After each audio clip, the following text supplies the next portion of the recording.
Hello and welcome to an update of the blue worms, the red wigglers, and the European nightcrawlers.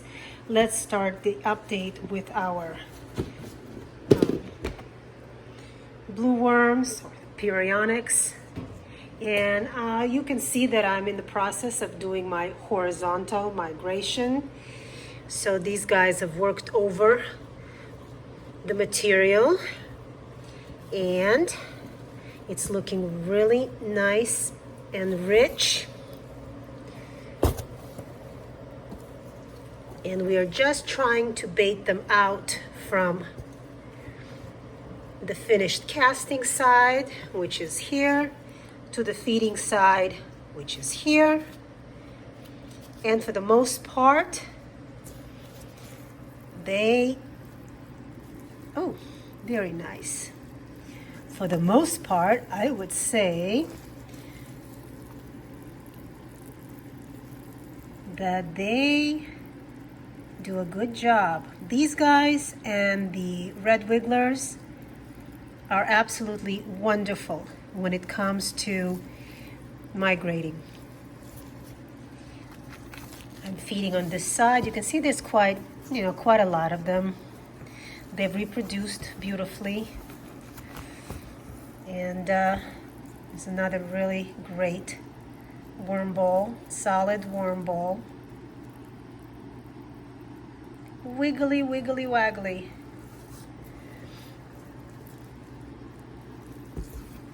Yeah, they've got plenty of bedding, I'm thinking. And I'm just going to lay down just a little bit more food. Just want to keep them all here as I start to remove the contents. The other side, all the castings, lots of babies.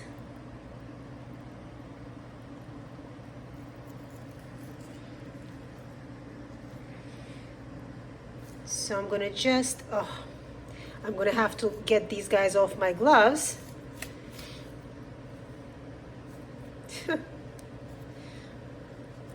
Come on. Okay, that should do it. And now we're just going to put down a little bit of food for them right in here. We don't need to give them a lot. After all, they still have some, but we want to make sure they stay in this area. So I'm just going to lay down a little bit. Give them a little bit of the eggshell. And I'm going to cover this up.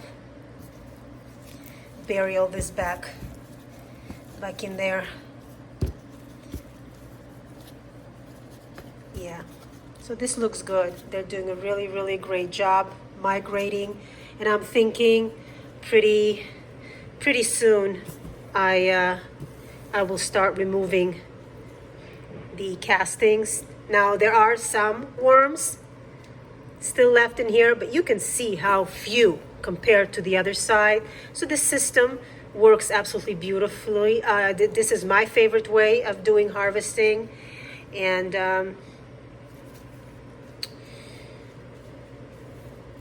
I'm going to just fluff this up a little bit. And let's go and see what the red wigglers are up to. So here is the red wiggler bin, and we're doing the same thing here. I'm working on harvesting. So you can see this side has all the finished castings. Look how nice and flaky, beautiful they are. I know that on camera this looks brown, but it is black. It's just the lighting here in the basement. But this stuff is, oh my goodness, so beautiful. Okay, and again, the feeding area is over there. Plenty of bedding. Let's see how these guys have done. Yeah, same thing here. These guys are very good it migrating.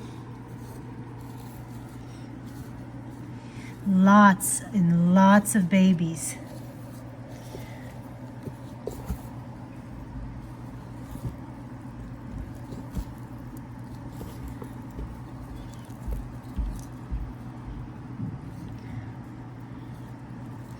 Lots and lots of babies. So I am going to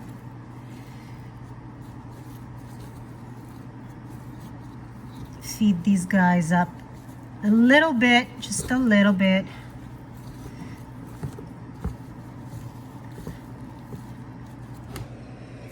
Again, make sure that they're all off my gloves.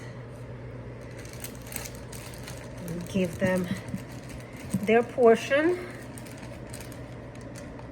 Keep them interested, keep them in this area and away from the finished castings as much as possible.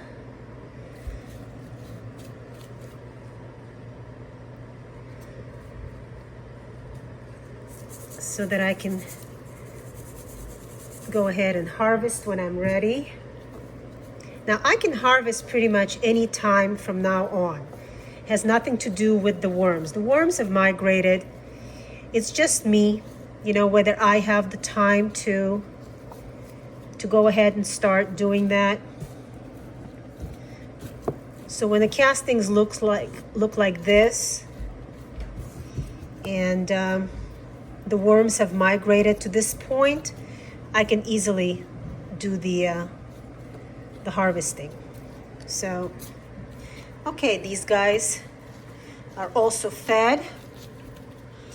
And now we'll go over to the Euros. Okay, so finally we have our European nightcrawlers here. And although these guys did a great job at working the material over, there's still quite a bit of bedding here that they need to work over before I consider doing a harvest.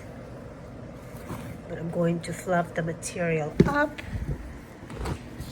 You can see that they are spread out more or less throughout the bin.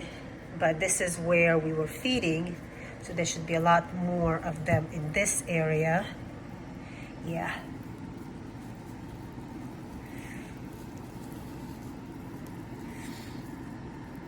Yep.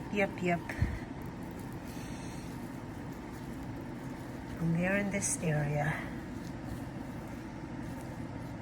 And some of them have nice size on them. Some of them have less of size. But that is again because this is a 10-gallon tote and the worms will not grow to their maximum potential in a smaller bin. But look at all these babies here on the napkin.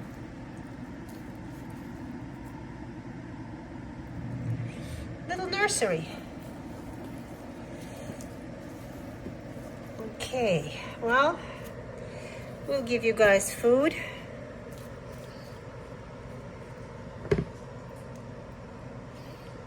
But first, you know what? Let me give them some bedding. Just a handful of bedding here. And now we can give them food, kitchen waste, another napkin. It's going to be another nursery, right? It absorbs all the juices from the rotting food, so it's really nice and appetizing for them. There we go with that. Again, a little bit of eggshell, and we're going to cover this up. Oops.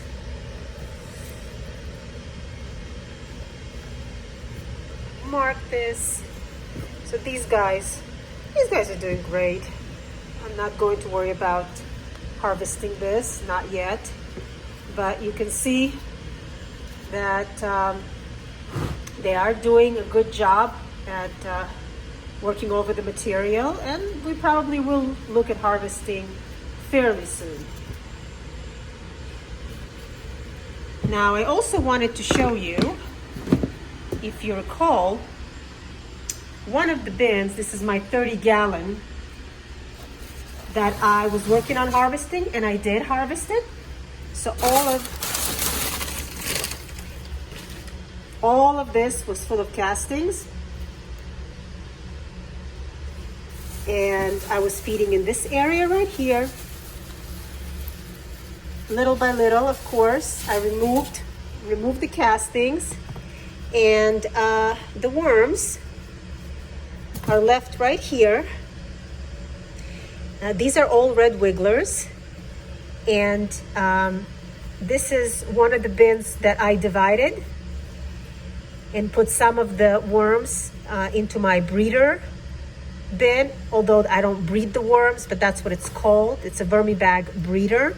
But you can tell that there are plenty and plenty of worms still here.